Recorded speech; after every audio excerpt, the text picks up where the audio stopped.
Hello there everybody, this is Alex from Hardcorian Guides, making my guide for Transformers Devastation on Prime difficulty. Today we're doing Chapter 5 to Cybertron. And in this chapter, the very first part of this chapter, we're going to be fighting Starscream, it seems. So I hope you're ready, because I think that will be the last time we ever really fight him. We only fight him like twice. And he's a lot more difficult in this fight only because of the fact that the arena itself is so obscure and weird and hard to kind of control. I'm pretty sure the ground, I don't think it moves itself, but I could be wrong. The camera gets kind of, it's a little wonky in here, so if you can handle that, then it shouldn't be too bad of a fight, because Starscream is one of the more weaker of the Decepticons to fight anyway. He doesn't have too big of a health pool, and he's not too destructive. The most he'll ever do is just, evade you. And you see right there that I was just trying to activate my vehicle strikes so I could just get off any cheap shots on him. And what I recommend doing with those is just, whenever he's like, evading away or flying away, just, go into a combo and, try to initiate a vehicle strike so that way you can kind of just, nip him, essentially. Nip him right in the butt. So, yeah. And of course, rush attacks, they work pretty nice, and then get some hits on him. And then, of course, do the reversal ability type thing where you just kind of, leapfrog him. And then whenever you get this type of attack to engage, just try to stay on him as long as you can so you can get as much damage out of him as you possibly can, because he will, of course, just continuously try to fly away and shoot you, and that's what makes him more annoying. But other than that, he's not too bad. And now I start whipping out loudspeakers. I'm just basically getting tired of just dealing with this crap. So I just loudspeaker him and then just, start stunning him. And again, loudspeaker, I can't explain it enough, but loudspeaker is just too damn powerful for what it's worth, honestly. Especially like I think it's fully leveled, I believe, like level 50 or something. So yeah, loudspeakers are just too dang good in this game.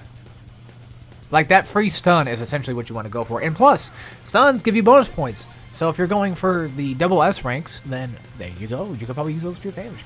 But again, I'm not here for the double S ranks. I'm here just to beat down bad guys.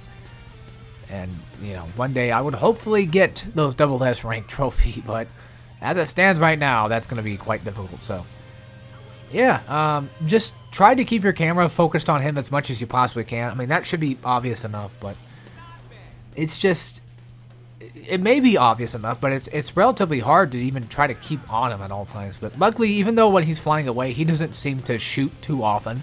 And even if he does, he doesn't really shoot anything that's too worrisome in the first place. He just seems to kind of, I don't know, he doesn't do as much as you think he would. Like I said, he's one of the, he's definitely one of the more weaker, the actual boss fights. Not because his boss fight sucks, but I mean just in general. Like, I feel like he takes a lot more damage than the others.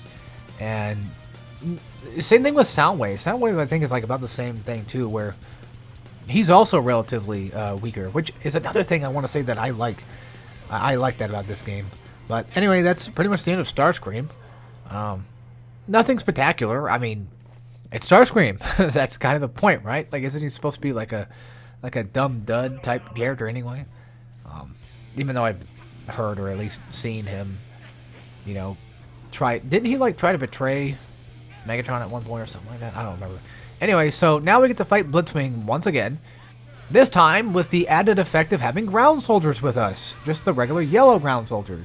So focus on, well, I say it even though I'm not doing it, but try to focus on getting rid of the smaller adds of this fight instead of dealing with Blitzwing himself, because Blitzwing, even though he may be entirely super aggressive, just like Menacer, his aggressiveness, in my opinion, is what makes him relatively easy to beat down, because when he's constantly attacking you, it makes it easier just to get that, the Witch Time dodge off on him. So hopefully nobody gets pissed off at me calling it that, because I'm sorry, I don't remember what the heck it was called, and I'm too lazy to look it up because I'm dumb.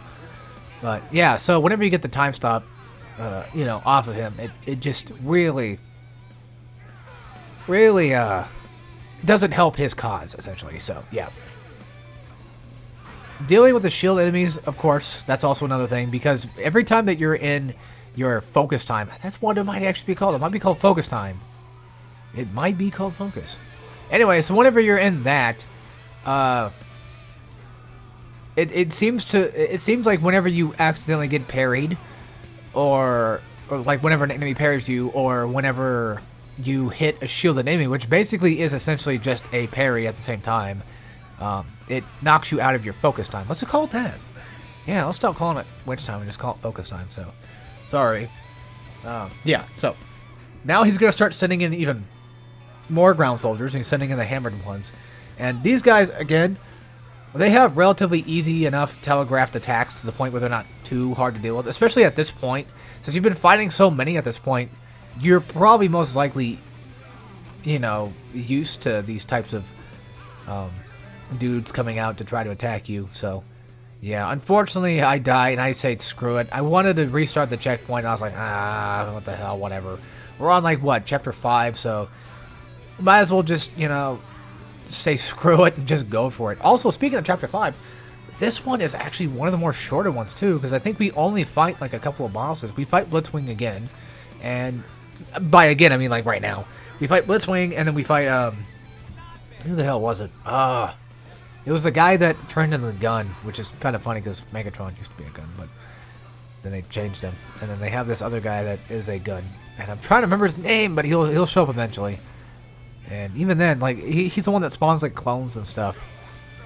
If I remember correctly, I think it's this chapter.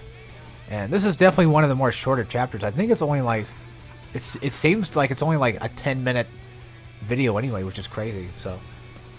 Yeah, now he's going to start setting down these ice attacks. They can luckily be dodged into focus time, which is very helpful. So, I didn't actually expect him to do it. He barely even flew in this fight to begin with until, like, now, when he's starting to get kind of low on health. But even then, even when he did start flying into his jet form, he transformed into his tank, which I want to say is kind of bullshit, because why does he get multiple transformations? That's not fair. I didn't even think about that until now. He actually has more than, like, one transformation. What's up with that crap, huh? That's called cheating, dude. That's called cheating. So, yep. If you can catch him off guard, hitting him in the air definitely screws with his. Definitely screws with him, because he can't really do much when he gets hit like that. So, there's the end of Blitzwing. He's essentially the same fight, just this time with ads. It's nothing special besides the ads. So, deal with them as they come. Take them out first, and then just deal with Blitzwing. Even though Blitzwing may be aggressive as heck, he's still not too bad. So now we're on to the second fight that we have to do. And, you know, actually, come to think of it, this chapter is kind of like what Sam's chapter was in Metal Gear Rising, where it's one of those... So, Shockwave, that's what it was. So it's definitely one of those more easier ones. But yeah, he starts off with that laser attack, just dodge, and then if you can get if you get the timing for it just right, immediately right after that dodge, get the focus time, and then head toward him, and then jump, and then hit him while he's in the air. So yeah, Shockwave doesn't have too many crazy abilities. He has these electric ball abilities that once again can be used against him, which is nice.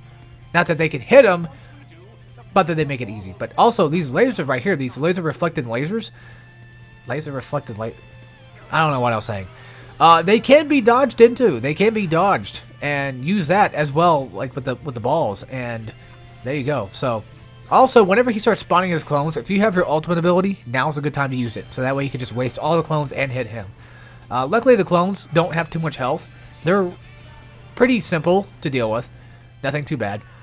It's just the idea that there's just, you know, a couple of them that probably makes this fight a little bit worse, but it's not really too bad.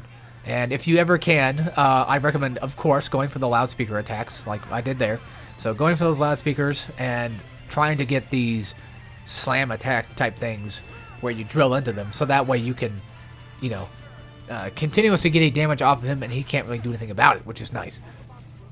Also, I mentioned this in my Optimus Prime playthrough. I don't remember if I mentioned it here, but whenever you do like the slam attack, whenever you do the, let's call it the rev attack, whenever you're doing that, when you launch off, launch into a wall, so that way you can go right back into a rush mode almost immediately right after, and then just ram right into somebody and just, you know, get that rush off and get that those double attacks off. So, yeah, that's most of his fight. He just uses a lot of lasers and just a lot of electric ball attacks, and that's about it.